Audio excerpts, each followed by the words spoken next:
tie piedzīvojumi vienkārši ar šo mašīnu nebeidzās vienkārši. Tāds prikols. Par to elektrību ir tā. Tad viņi piedāvāja, ka viņi man viņu atslēgs, jo viņi neteiks, kur to var izdarīt. Bet, ok, labi, viņu atslēgs.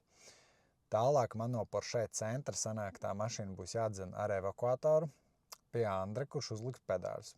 Pēc tam no Andra atkal ar evakuatoru atpakaļ uz Porsche centru, lai pieslēgtu elektrību, bet tas nav tas lielākais prikols šajā visā. Šai mašīnai vēl ir diezgan labu laiciņu garantija, un par cik būs tāda pārbūve, tad šī garantija tiks atņemta. Un es viņam prasu, bet kā tā pārbūve, tas ir certificēta CSDD un ar to viss ir kārtībā. Viņš saka, jā, viņi ir certificēti CSDD, bet ne priekš Porsche. Tā kā es palikšu, diemžēl, bez garantijas ieliekot šos papildus pedāļus.